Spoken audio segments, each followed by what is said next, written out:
Is anybody there? Good morning, everybody.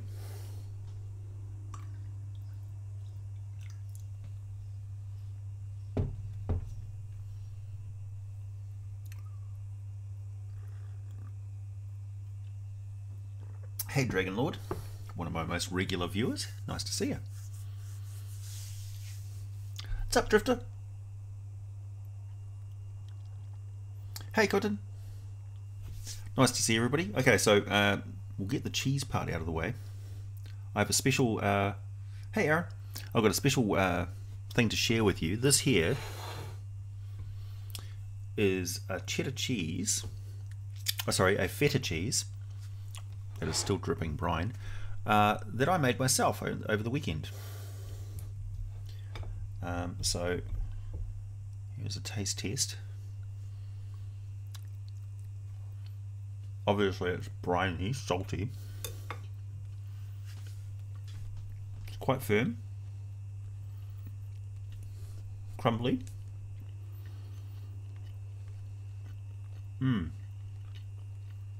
Nice.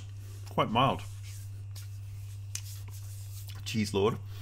And I'm going to clear the palate with a red Leicester, which looks like an American cheddar, but it's not. It's English.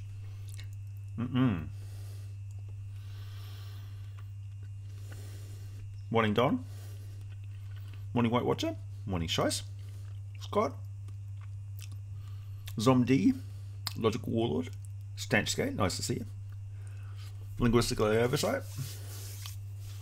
Pazzalupo. Sam.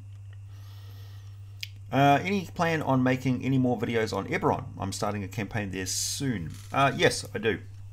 I particularly want to concentrate on the fact that Eberron has got a very solid and developed goblinoid civilization, and have a look at what that's like. But if you're starting a campaign in the city of Shan, I could make a video on Shan, or I can make a video on the last war, or on the disaster that ended the last war. So you tell me. Making cheese, yeah, it takes a so the cheese is a homemade feta that I made myself, and also some red Leicester. The feta is very salty because it's basically been soaking overnight in brine. Leicester, sorry, thank you. It's not spelt that way at all. You should fix that, Gadzooks.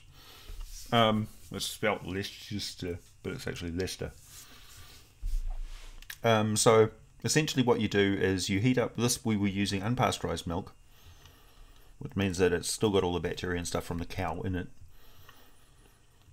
And then you heat it up to a certain point. You add in calcium chloride and rennet, and that causes it to curdle. So it makes curds, which means it solidifies. It's heated up to about 37 degrees Celsius, which is something in Fahrenheit, 60 something. And then once it's set for about an hour and a half, or close to 2 hours, you then cut the curds with a curd knife. And at that stage, it's kind of like jello, and you cut that, and that allows the whey, which is the liquids, which isn't the milk solids, to leak out of there. And then you heat it or you keep it at that temperature and just sort of mix it around and let the whey just sort of separate out of it.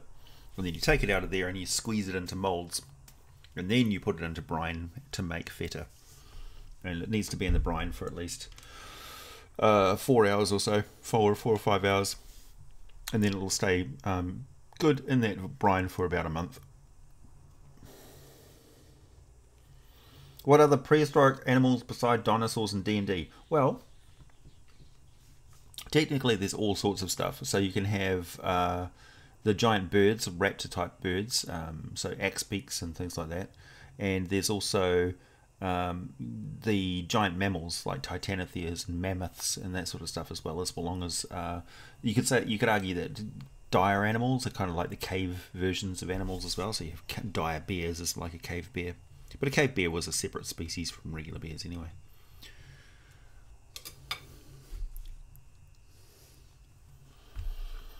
Where do you buy unpasteurized milk? Isn't it illegal to sell? No, not necessarily. Most places don't. Most commercial places don't stock it, but it's not illegal to sell it.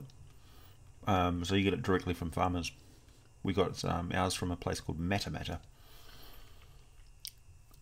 How do you make Munster cheese? I don't know. I have to find out for you, Robert. Giant sloths. Yep, that's it. 98 degrees Fahrenheit. Okay, thanks. Giant snakes. Yep. It's all spelt weirdly. Yeah, true. How am I doing this new year, Kevin? I'm doing great, thank you. Epic level is where the game really starts. Yes, I wanted to talk about epic level magic, epic level stuff, because it's been sort of a hot topic lately. It's also where you got epic level threats as well, epic level monsters. So that's god killers, deity destroyers, things that were created by gods to fight other gods and things. So they're not meant for the mortal world. So most of them mean the weapons and things have been locked away at the bottom of Carceri, or Acheron. So they're down in vaults, but at the lowest level of Acheron, there's these dusty vaults where weapons of epic warfare have been stored away. So we're talking like self-propelled, sentient siege engines and things like that. Yeah, exactly, Shy Squad. There are lots of regulations here as well, but that's not one of the ones that's particularly bad, because we've got very good farm practices in New Zealand generally. The Trask, yeah, Trask is pretty old. We don't know exactly where the Trask came from. There's speculations that they have their own planet somewhere out in the cosmos. What's your opinion on the Matt Mercer Blood Hunter? I get asked that a lot, Darth. I don't know. I haven't checked it out. Mainly because it has, I haven't had any application for it in my game, and none of my players have mentioned that they want to play it, so I haven't looked at it yet. Oh, great! Good to hear, Douglas. Welcome to the stream. If you have any other questions, feel free. 12th level spells are off the charts, man. So 10th level spell includes things like creating volcanoes, levitating the top of a mountain.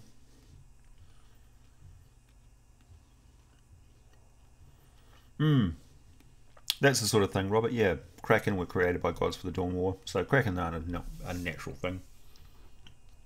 There's also primordial monsters that don't conform to the laws of physics as we know them, because they draw their energy from the infinite amount of matter and energy in the primal realms, the elemental realms. So that's one thing to keep in mind. In the plane of fire, for instance, fire will burn forever without fuel, so there's an infinite amount of energy to be burnt there. It doesn't suffer from the same effects of entropy as the prime material universe. So that's one of the reasons why in a world with magic, technology doesn't take hold, because no fuel source can compare with an elemental fuel source. Why would anybody use gasoline when you can trap an elemental spirit, a quasit, inside of an engine? Oops, sorry about that. Fandelver. Any tips on running the Lost Mine of Fandelver? You should be watching Jordan's latest video. Jordan, the PH is silent. He's just started a new series, which is talking about campaigns. So he's doing an overview of a particular campaign, and his first one, of course, was Lost Mines of Fandelver. So you should definitely check out his take on it. He's got very good advice. I essentially would echo most of the things he would say, I would say.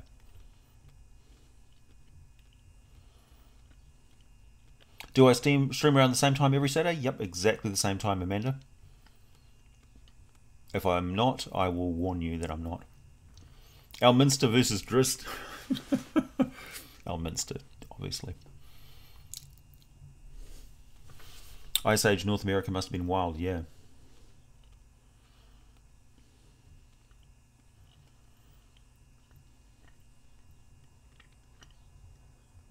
D&D Godzilla is, yeah, that's pretty much exactly what the Tarrasque is. Law question. Why the hell would you put the prison plane of Carcery next to the expanding chaotic evil abyss? Wouldn't it make more sense to put it closer to the lawful planes? Well, okay, so they're not really side by side. It just represents where they sit in the cosmic order of things. So how close they are to the total entropy of the negative material plane. So that's what determines the position of things, positive or negative. So the positive planes are closer to the positive plane of existence, and the negative planes are closer to the negative plane of existence. They're not really arranged in a ring. They're not really arranged in layers. It's just their energy level sort of puts them in categories. So any sort of cosmology you see is purely representative. It's not an actual physical thing. So you could put them on the other side of the abyss or wherever. But the fact is that in their overall basic physics, they're closer to the negative energy plane in relation to other planes side by side.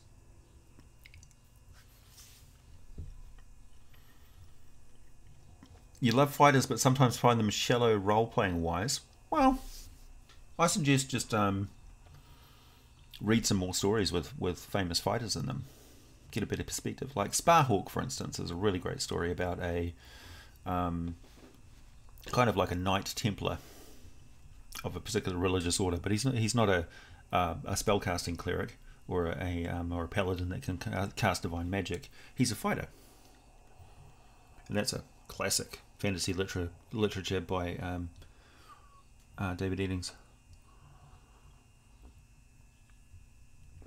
No, I don't play Pathfinder because I played straight through 4th edition, so I never actually went off the path and found a new path into Pathfinder. I stayed with D&D the entire way through.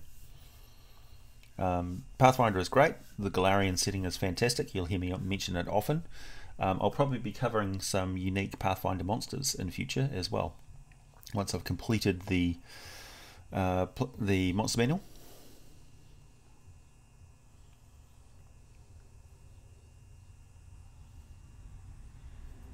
Karsus' Avatar, a 12th level spell. Yes, that's right. It's the only ever 12th level spell as far as we know, where Karsus usurped the power of a god temporarily, disastrously.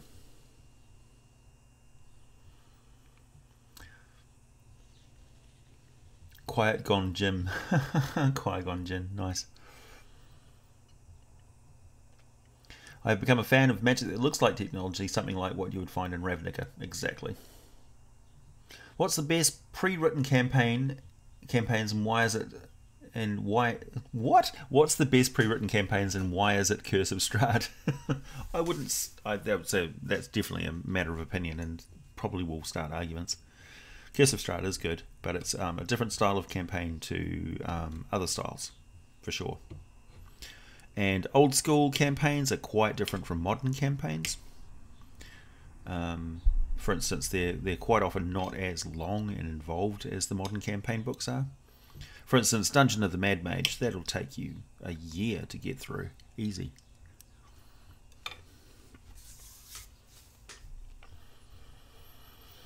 How do you handle unsurvivable planes in your campaigns? Magic, really. Some planes aren't meant to be gone to, like the Far Realm is not meant to be explored by player characters. I know that makes it very appealing for them to go there, and you feel certain pressure on you as a dungeon master to allow that to happen. But it should definitely be under your terms. And it should be a traumatic experience for player character and player alike. R.I.P. David Gemmell. Gemmell. Always thought Kaz the Minotaur was interesting. Kaz from yeah, Kryn.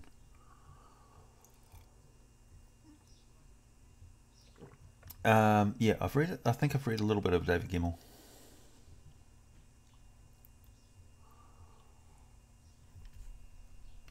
If Stranger Things follows its defining trend of featuring D&D monsters as big bad, what would you think is next? I want to see Beholder. I don't think that's the defining trend of it. I think that was a defining aspect of the culture that they were representing of the 80s. And kids in the 80s playing Dungeons and Dragons, nerds in their basement, the sort of outcast thing.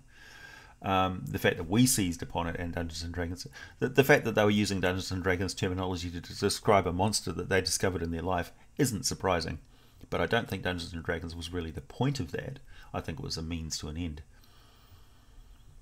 So it's good for us, but I don't think that was their intention, was to represent a Dungeons and Dragons monster in any way. Would Castery inherently be more lawful? I don't see any particular reason that Gehenna or Acheron to be particularly partially lawful evil. It's a general gist, it's the vibe of the place. Castery is a prison.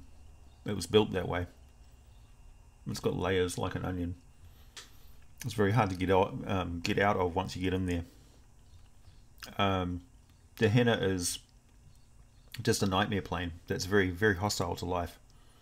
And the creatures that live there essentially migrated there. They didn't develop there in the first place. For instance, there's demodans and things like that. So it's a nasty place. Lots of entropy. Certainly a place where you have to adapt extreme sort of physical abilities to exist there. Hence the supernatural abilities of demodans.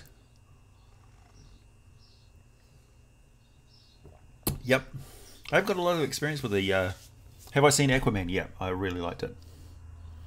So, how would you play him? He would be a Empyrean with aquatic powers. So basically, like a cross between a Triton and an Empyrean. I heard the Waterdeep ones are good. Yeah, so did I.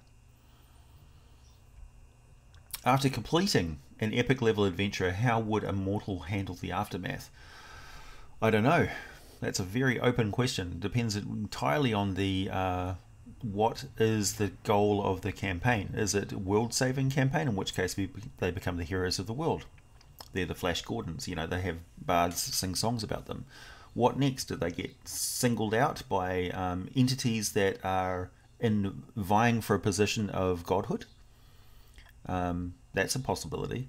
So they complete an epic level campaign. They are now recognized as contenders for divine status, and they get into an actual competition with other would-be gods, with the outcome being either utter destruction or divine status, at which point you remove from play, or you start role-playing actual gods. Tomb of Elemental Evil? Okay. It's a good one.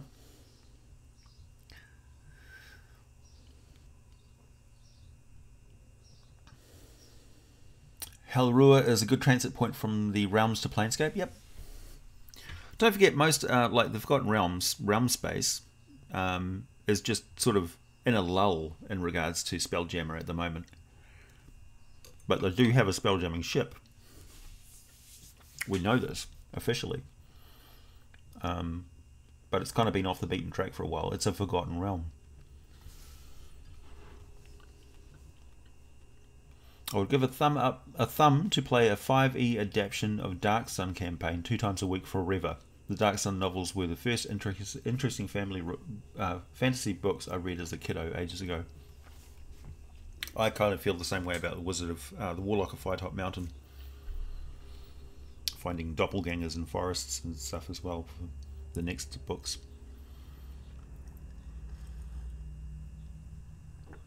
Arthur says, awesome, made it.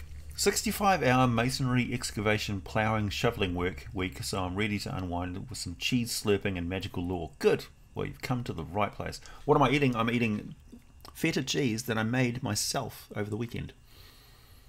So this is made by me. From scratch. Well, I didn't make the milk, obviously. I'm not equipped. What's up, Puck?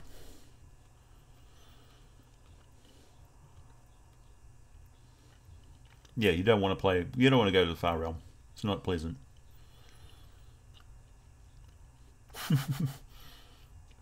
Yeah, you go into the Far Realm and you end up being characters playing yourselves. Like, the characters are suddenly sitting around a table playing D&D and you are their characters. Bleh.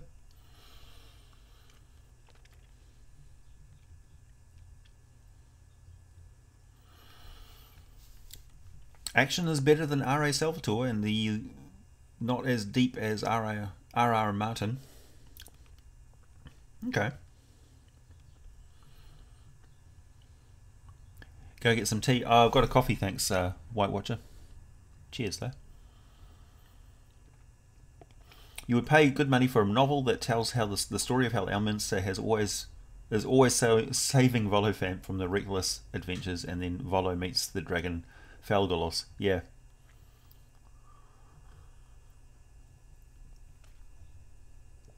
Hey Moondog, long time no see.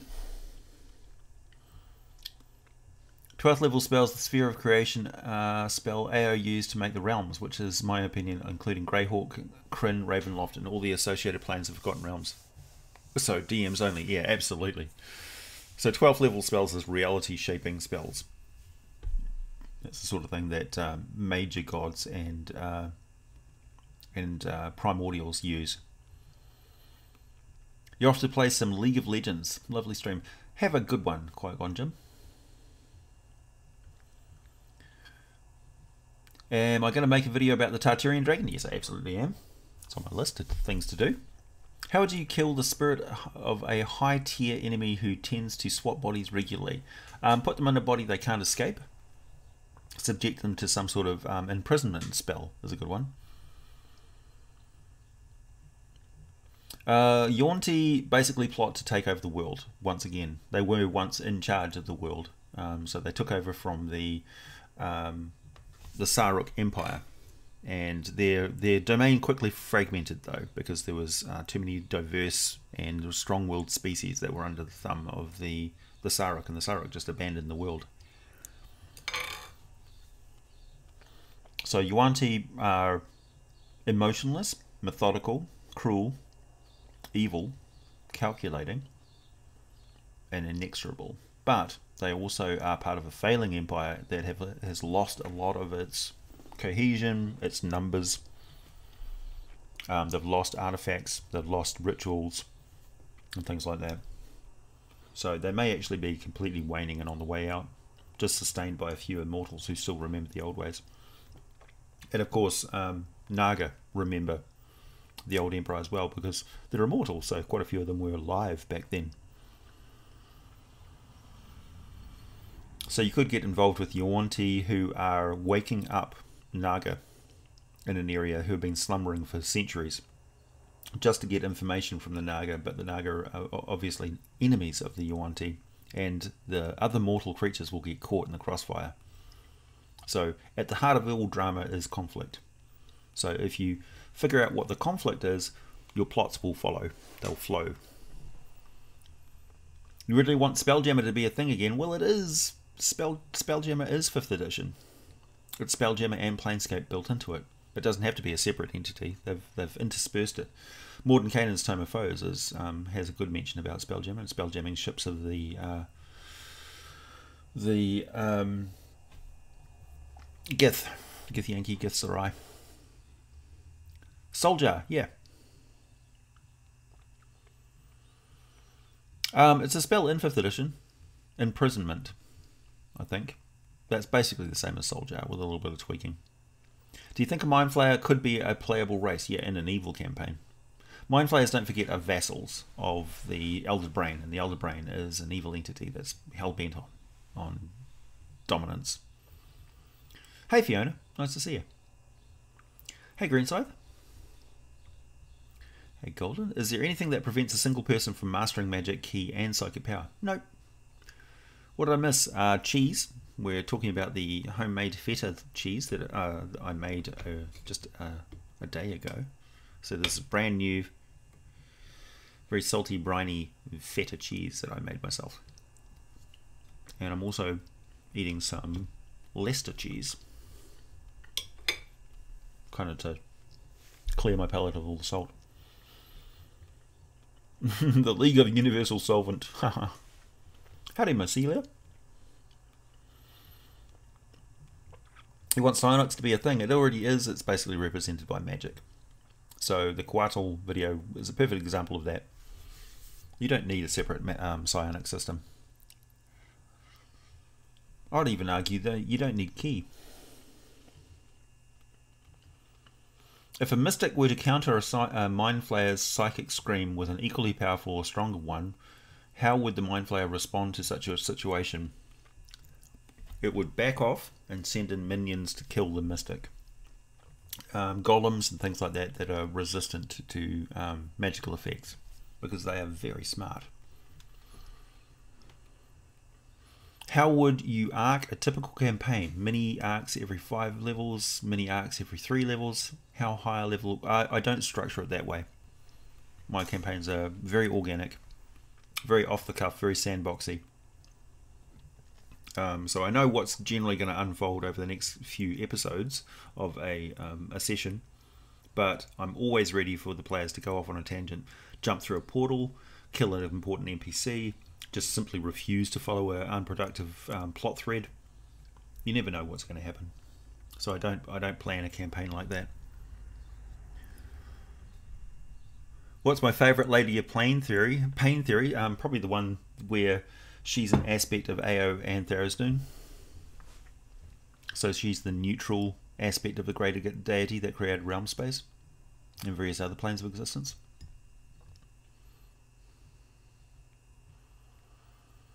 Hey, Ian Butler. Hey, old DM. Hey, Drogius. The Auntie will never take over. The Lizardmen already run the governments. Funny. Your players met 2 basilisks in a dungeon crawl thanks to your video. 3 of the 6 party members are now stoned. Don't thank me for that. I'm not responsible for their doom.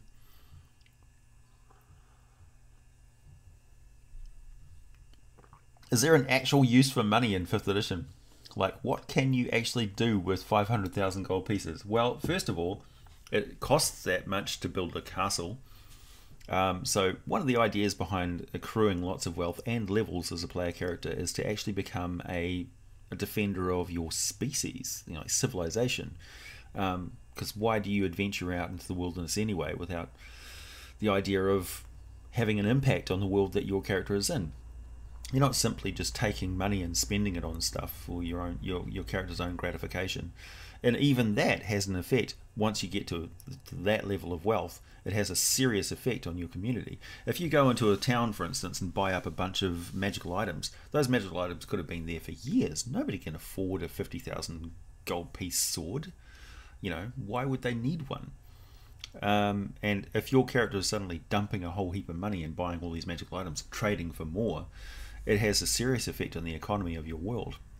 So, they may start to flock to you and around you as this important political and social force. And that's represented in old school D&D by the building of strongholds, the gathering of followers, the creation of religious orders and martial colleges and all that sort of stuff. Wizard academies. That's where these things come from. A wizard's academy coalesces around the resources and archives of a very potent archmage who has an extensive library that attracts the attention of people who want to learn magic. In order to keep them off his back, sort of thing, he builds up a structure where other mages train other mages, and soon enough you've got an academy. He passes on or goes on to another plane of existence or ascends to a different state of being, and the Wizard's Academy stays on in his stead, or her stead, or its stead. So what is the use of that money? Manyfold, but yeah, it generally flows. And of course, kingdoms have a lot of money in treasuries. Which race monster has the best chance of dominating the material plane? I'd probably say that hobgoblins have got a pretty good, if left unchecked, hobgoblins have a more martial aspect than the humans, so they could probably dominate a continent and then go on to dominate a world. We know that factions of the Planescape setting have dominated worlds, so yeah, the hard hats have definitely dominated worlds, and yeah, sort of like a political, religious hegemony of worlds. And also Mind Flayers. Mind Flayers are going to dominate the world that they're on at the moment because they've come back in time from somewhere. So it seems like they're hell-bent on re-establishing their empire. which is currently usually represented in a D&D setting as on its lowest peak, lowest point, lowest ebb. Owlbears, yeah. Rings of teleportation, circles between keeps. Yeah, that sort of thing. Would you ever want something akin to symbionts in 5th edition? There kind of are already, I believe. There's certainly a lot of resources online for that sort of thing as well. You could run them just like magical items. You could run them like creatures. You could run them as an extension of your character, like a feat. Depends, really. Good resource for that is Palladium Systems. Rifts Atlantis has got a lot of symbiotic entities that you can graft into your body. Alien organisms. Hey Chance, you missed cheese. I'm currently eating some homemade feta.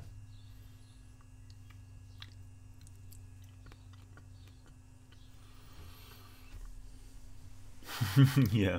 Well, you'd like this one then, Arthur.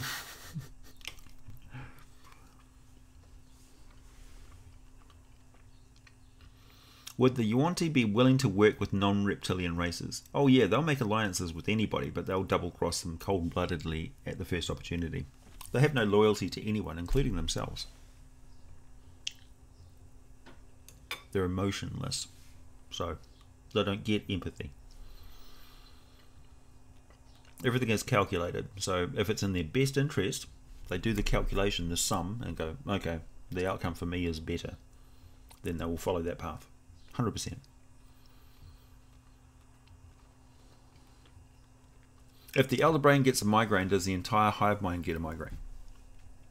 Yep.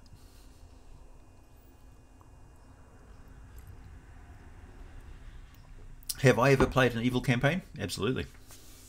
Quite successfully, I would say. It has to be with agreement with the players. You kind of have that session 0 thing where everybody says, okay, I don't want everybody descending into bickering and stealing from each other and fighting and killing each other, because the campaign's going to go nowhere. We're just going to basically end it in the first room where you guys meet each other. So the general idea is that the characters are evil, but they're still effectively doing something in the D&D world. Just not necessarily something beneficial to everyone. They're doing something for themselves, and in the process, they're involved in a greater conflict, or they're causing a greater conflict. So it could be a matter of how you want to run that evil campaign. In my case, it was, how long can we get away with this before the law catches up with us, sort of thing. And they managed to make a base for themselves in the end, and basically retired. So that was good. Blackmore, yep, I do. What do I think of the Blackmore setting? Well, I haven't played in the Blackmore setting. Really, it's just a part of what became Greyhawk.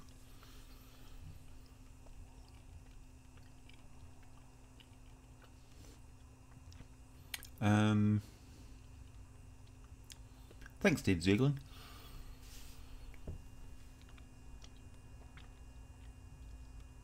What's the longest campaign you've ever ran or been a part of? So my friend Ian's Solution campaign ran for something like, it was years. I'm not sure if it was, probably over 10 years. I'd have to ask him, but it was a very long campaign. That was multiple different characters though. Multiple different characters. So Belchimerol, my original Scion character, ascended to godhood and became Chime, one of the gods of Solution. Oberiths are before Eboliths. I'm so confused as to what is considered the beginning of time. So equal to elder things or superior to them too. Sigh. Ao. So Jay, time gets mixed up when you go back then. So there is no before or after who, because when you involve creatures which can time travel, nobody's before anybody else. It's in a constant state of flux. So even now, you could say, which one's first? And I could be wrong 5 minutes later, because we're now in the existence where Eboliths have become first. It's timey-wimey, wibbly-wobbly. If a merchant is trading magic items, they're probably loaded beyond belief. Yeah, chances are. Or very well connected to the people who got those items in the first place. Or they have no idea what they're doing and everything they're telling you is a lie. And what they're actually selling you is a cursed up time bomb.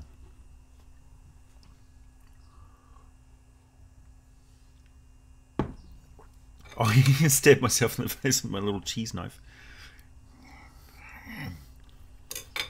Don't worry. I'm fairly dexterous. I have the remarkable ability to cut it in exact lines. Very smoothly. Look at that smoothness.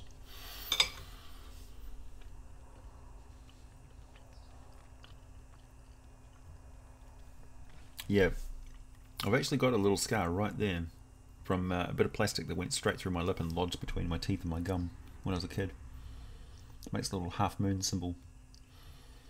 Have you ever run a campaign using the Oriental Adventure setting? No, I haven't. I have not. I'd like to.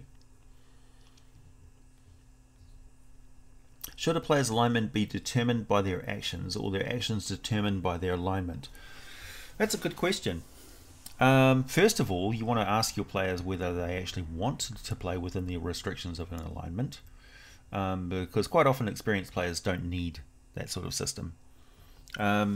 When it comes to things like, so for instance, in Guildmaster's Guide to Ravnica, it gives you an overview of what the Azorius Senate's objectives and goals and overall modus operandi is. And if your character is playing in alignment with that, in tune with that, then they quickly gain position within the Azorius Senate because you are one of their people. You're representing their best interests, so they put you forward to lead the fight sort of thing. Thank you, MacGyver Bond. Hey AJ, want to thank you for the debug comment. Players' reaction to Baker, they murdered pulling bread apart from oven next day was best moment in campaign, right after Kinku Vengeance on Meraki. Cheers. Oh, you're welcome. Thank you very much. Yeah, the on Meraki was one of I was quite fond of that video. Where was I? Okay, so they alignment can be the same sort of thing. So if you're playing in alignment, then you're playing into the cosmic afterlife that you want to go to as a character. That's why Cosmic Realms have alignment. So if you don't want to play in alignment, then you can say, okay, well, going by your play style and going by what your character has actually done, because you're not restricted to alignment, if your character dies, you're going to go to Nirvana because you've been doing really nice things for people, and you get the reward of infinite peace. You know, if you're being really adventurous and stuff and kind of causing drama and conflict and pain and hardship for yourself, but really loving that, but generally working towards the good, then you're probably going to go to Asgard. You know, that sort of thing. Still don't know how Asmodeus could possibly unmake creation. Maybe possibly destroy a sphere of existence. So he could destroy realm space, for instance. The atmosphere would flood out into the phlogiston and all the planets would become cold and lifeless. He could cause the release of Dendar, who would once again swallow the sun and turn realm space into an unviable cosmic sphere. Why would he want to do that, though?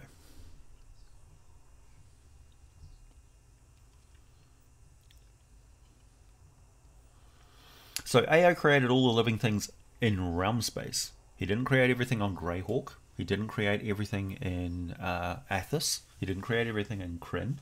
In fact, he has no power there. He's never been there because that's not his mandate. He's not a god. He's an overgod. He's an entity from outside of the realm space that's basically in charge of it. Pencil pusher.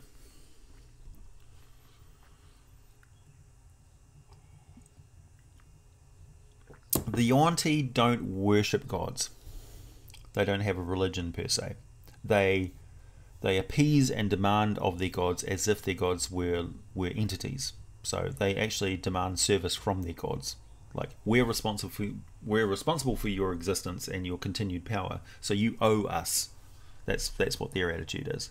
It's a calculation for them. Again, they don't feel beholden to anyone.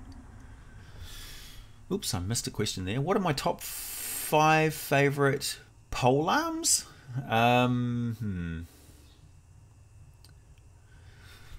Let's see. The pike, the bardeach, the halberd, the bec de corbin, and the gizam. That'd be my top 5.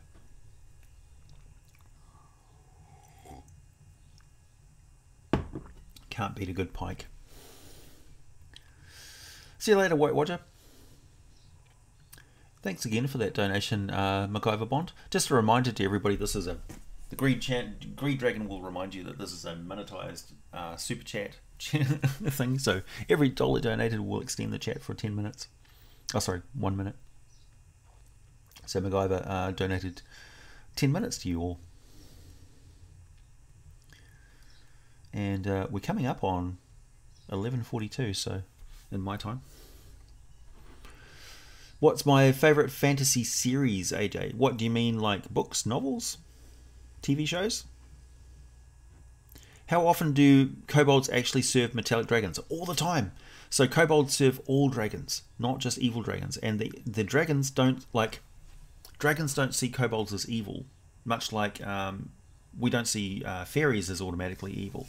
So kobolds are lovely little creatures that serve and worship them. So they're their cousins. They look at them as like children. So a metallic dragon that sees kobolds that serve a chromatic dragon doing evil things they'll blame the evil dragon. They won't blame the kobolds per se. They may even try to liberate the kobolds. Evil dragons obviously just see them as nothing but spineless toadies and whelps, lesser mutants that they can use and abuse like their property.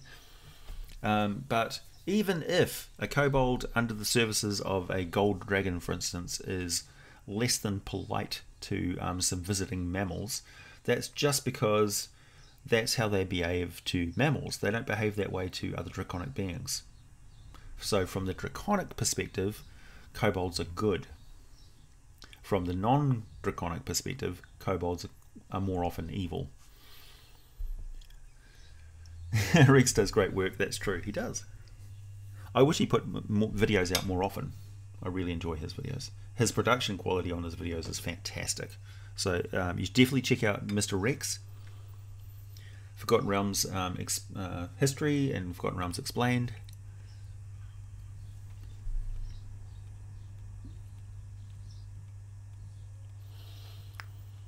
As this is about epic level, I recall I was trying to verify if glooms are epic level monsters. They are. I'm trying to find a way to work it into my writing. I'll have to look up glooms, actually.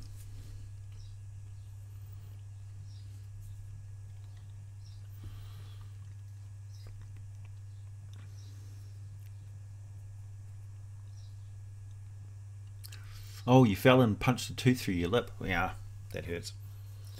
Oddly enough, it doesn't really hurt that much.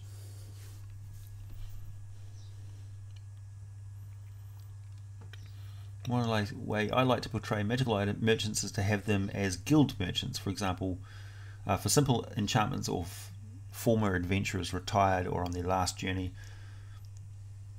Yeah, that sort of thing. Like, for instance, the way that you can use Red Wizards of Thay now is essentially like magic merchants. So they've got a corner hold on the magic trade throughout the Forgotten Realms. That's how they get around. That's how they gather their information. That's how they essentially gain entry into every city. It's like, what's your business here? All they have to do is see the shaved heads, tattoos, robes, and they say, oh, magic merchants, come on inside, sort of thing. Or maybe not. Maybe it's like, magic merchants, no, we don't need any magical items in here. We've seen the damage that those things can do firsthand. Or the Red Wizards are kind of going incognito, because quite often these days Red Wizards don't have shaven heads and tattoos and things like that. They just basically wear the red robes as a, like German guild carpenters wear a uniform sort of thing, like a police officer or, you know, ambulance officer. People who are in ambulances don't necessarily need to wear a uniform, but they do it because it is a signal that they're somebody who is there for a particular reason. So it communicates a message. Dragons also often consider kobolds as their dogs. Yeah, a dog that can talk. So you can get moderately good kobolds, absolutely.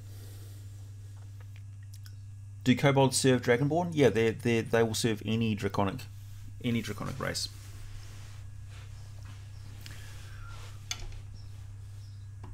Dragonborn aren't true dragons. Well, they weren't originally, but now they kind of are-ish, in a way.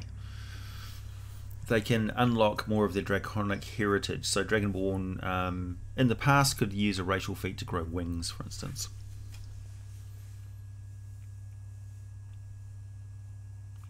AO is a pencil pusher, yeah. Do we know his boss, or is so? Yeah, essentially, AO's boss is the dungeon master. It's the author. So AO has communicated with a higher entity in one instance in one book. So you can blame all of that on Ed Greenwood. So AO essentially said, "What do I do in this situation?" And the divine entity said, "This is your realm to take care of." Did I see Mr. Rex's video on Asmodeus? Oh, no, I didn't see that. That's basically the one where he's talking about 4th edition lore where Asmodeus was twin to another Coatl, right? That they were basically Coatls. Or serpent entities. So the theory of 4th edition is that Asmodeus is actually like a big serpent entity, like a Coatl, like a divine entity, a celestial entity like a Coatl. And he had a twin brother. And he got thrown out of the heavens, Celestia, and plummeted into Bator and landed in the core of Bator, and his body is still a broken mess. And essentially the figure, the attractive humanoid figure that you see that is Asmodeus, is a projection. It's not the actual physical Asmodeus. Asmodeus is actually a huge serpent at the core of Bator. So that's one idea. That's one 4th edition theory. Of course, most of that has been completely retconned in 5th edition.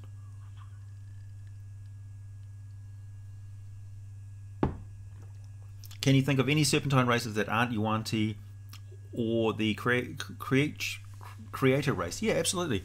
So there's lizard folk. There's Sahuagin, I think, are more lizard-like than fishy. Oh no, they're aquatic for sure. There's troglodytes. There's the Saurians, who are not present. They're present.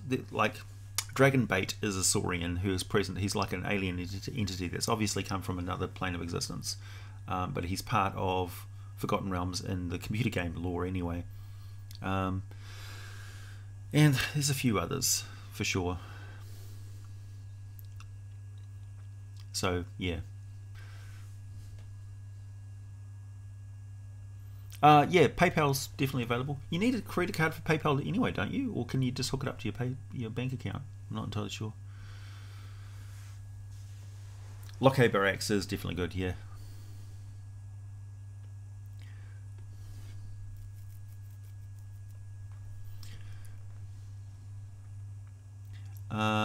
Like it would make a video about different Yugoloths as no one talks about them. Yeah, I made an overview of the Yugoloths, but I haven't actually done individual videos on the Yugoloths yet. That's part of my completion of the 5th edition Monster Manual, making individual videos about Yugoloths. Epic level of creation. How insane can it get? Pretty insane.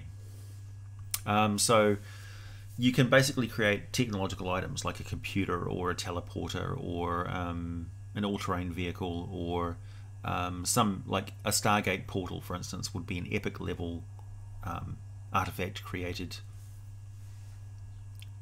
So you could literally create 2 of them and then dial them into other addresses.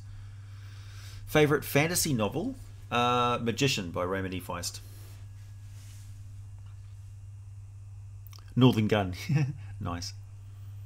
Palladium reference. Can you think of any serpentine races that aren't Yuan-Ti or the... AO cast the sphere of creation, and yes, AO does even a greater pantheon, but unfortunately I've never heard or read anything about it except for one little bit at the end of Waterdeep. Yeah, so we don't know. We don't know. We also don't know where the spheres of creation came from. Hey, thanks, Starchgate. Am I still working towards Ravenloft videos? Yeah, eventually. They're on the list. Don't worry. They're there. I get asked that every single week anyway, so there's no way I can not do Ravenloft's videos. I just hope I can do them justice for you people.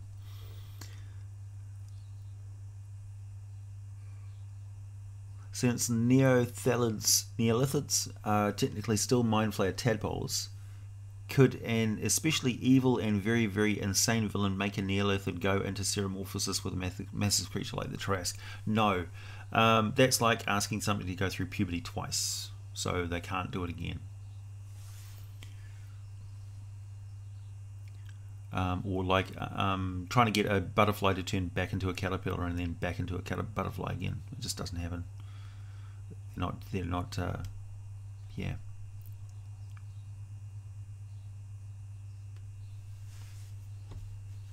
Can there be good yuan-ti? So goodness and they can do good things, but they can't feel the empathy which leads them to care about the well-being of other creatures.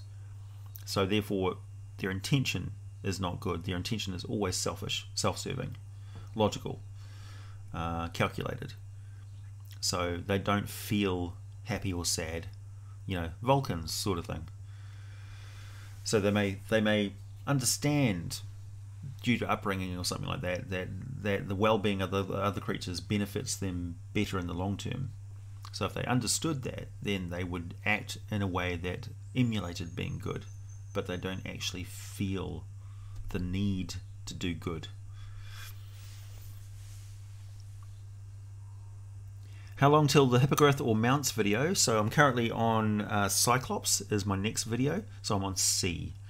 And if you go and have a look at the community tab, you'll see the list of videos that I'm about to be making. So I'm working my way through towards the Hippogriff inexorably. So you'll be able to see well in advance before I get there. I don't know exactly how long that'll be though. Do you ever think there will be a big mainstream D&D video game? Yes. In the Book of Exalted Deeds, there's a good mind flayer. I guess anything is possible. Anything's possible in Dungeons and Dragons. Yep. And doubly so at your table.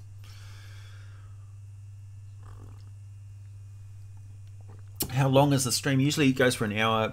Currently it's going for 12 minutes past 12 based on super chats.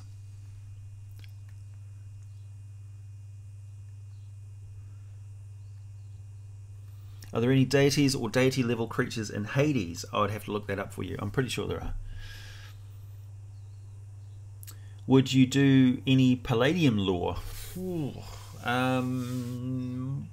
Probably not. I don't know. If I did, I'd have to make a separate channel because people do not expect me to make lore about other role-playing games entirely at this point.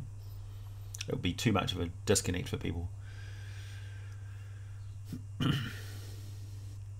So for those of you who don't know, Palladium is another role-playing system, kind of like Numenera or stuff, but it's one of the old school ones. It's also a universal rule system, so you can play magic and technology and stuff and mix it all together with superheroes, ninjas and super spies. Teenage Mutant Ninja Turtles is the role-playing system, one of the resources of the role-playing system from Palladium. Speaking of epic level, how's Sithrin coming along? Haven't heard about it in a good minute. So we're currently running the Sithrin campaign. So I'm running episodes of the Sithrin campaign every week with my my good friends here in New Zealand, and it's going really well. They've currently shocked me by jumping through a teleportation circle and going to another part of the planet. So I had to scramble to invent what they found there. I had a rough idea, but not the specifics about what it was like on the ground from the character's point of view.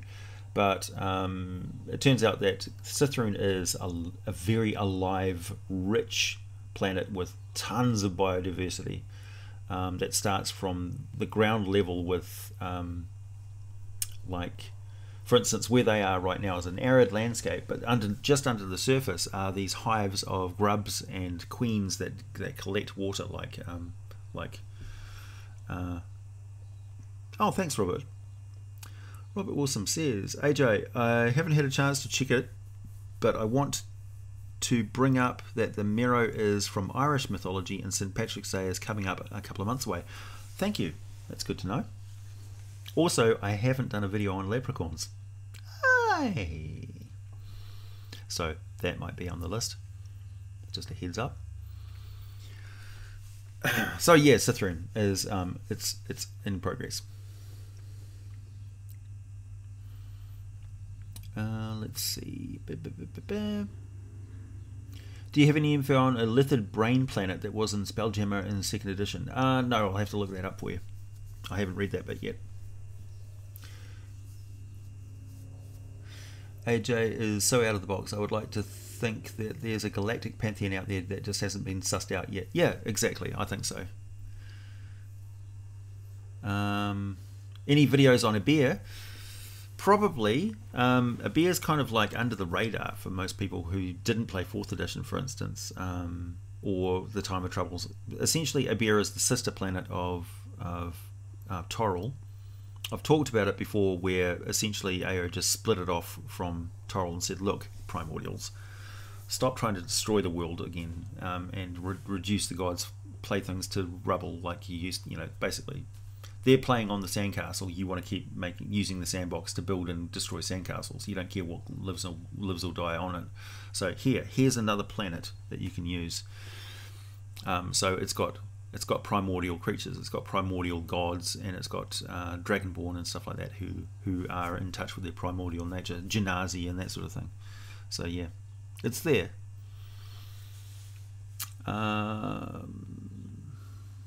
Neverwinter, Dungeons and Dragons Online have been pretty big games. Yeah, they have. Here's one. How would Mecha work in relation to Spelljammer rules? You just run them exactly like golems. They're golems. Or Warforged. Warforged are essentially mecha or droids. But they're alive. You know. Baldur's Gate, yeah. How does one achieve godhood? You get seriously powerful. You get lots and lots of renown. And then you ask a greater entity to give you the ability to link up with alternate versions of yourself in other planes of existence. So essentially you exist in 2 places at the same time. And then the entity which exists, which links and exists in conjunction with those 2 places, then separates and becomes a divine entity in a cosmic realm, high or low, or wherever. So you become like a dream that manifests bodies wherever you need to. So they become your avatars. So you become divested from requiring physical form if need be. Most gods can do that.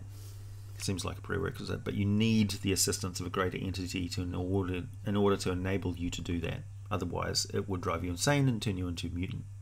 Thanks, Robert. Thanks for that reminder about St. Patrick's Day. It's got me thinking about it now. Have I got the Tollus book? Have I got the Tollus book? No, I don't.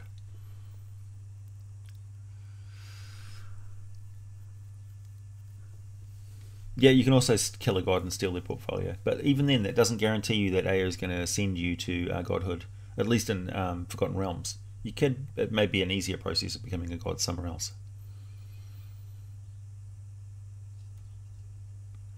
Mind Flayer, who's out of sync with Mental Bond and the rest of the Hive shares, is otherwise insane by Lithid standards, might end up as good as we call it. Yeah, exactly. Like Drist, essentially, a Mind Flayer could somehow break free of the collective and become an individual, particularly those who take up the study of magic, which is seen as not socially acceptable amongst Mind Flayers, seen as inferior.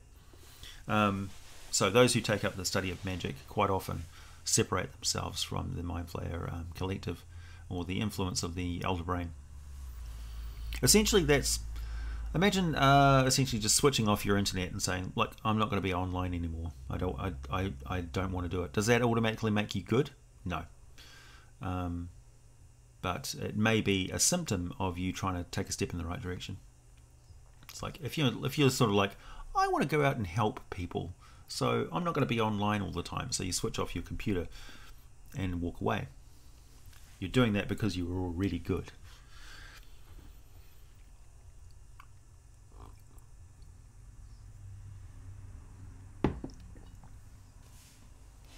So if you killed Torm, you would take his portfolio automatically? Oh well, there you go, if it's a precedent. Were the Tablets of Fate rewritten though? That's what I want to know.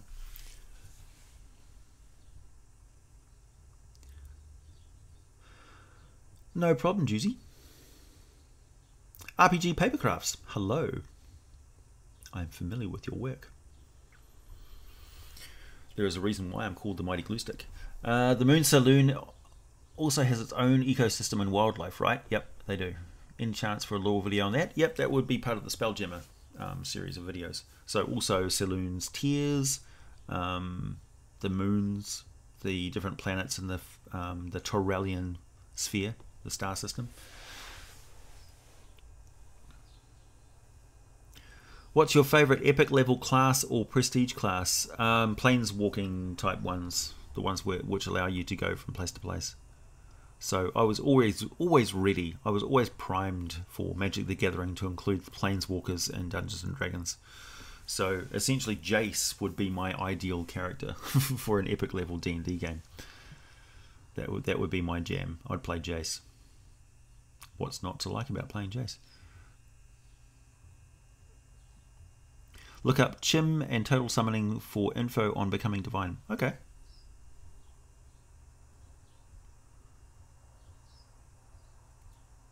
Zero summing. Okay. Yeah. Cyric and Kalimvor were contemporaries. They adventured together at some point. So they were once mortals.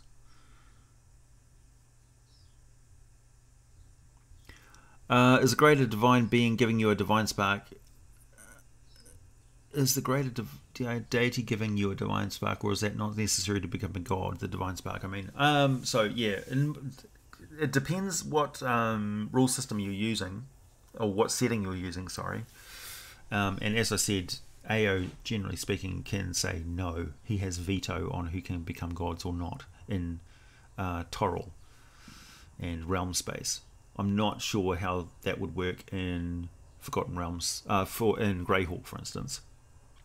So, are Cyric and Kalimvor, are they Forgotten Realms, or are they from another realm of existence?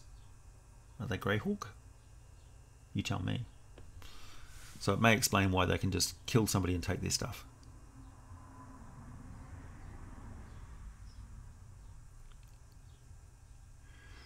David says, will you have a MacGuffin in Sithroon? MacGuffin? No, I don't think so. I'm cheesy, my campaign is not.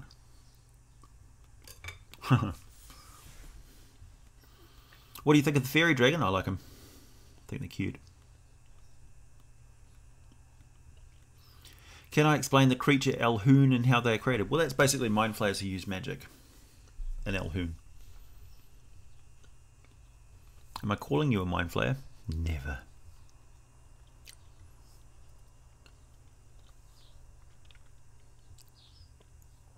The Behir is based on Irish myth. Oh, okay. I didn't know that.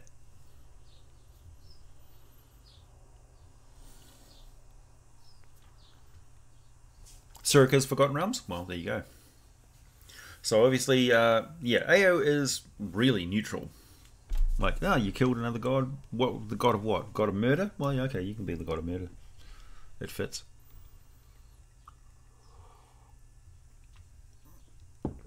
It's not like Cyric pulled the wool over AO's eyes.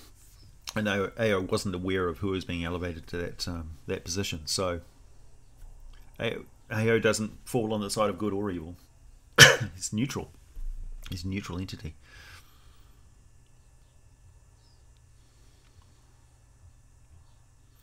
I imagine gathering a sufficient following, say 7 million, would start you on your journey to be a god. Yeah. Yeah.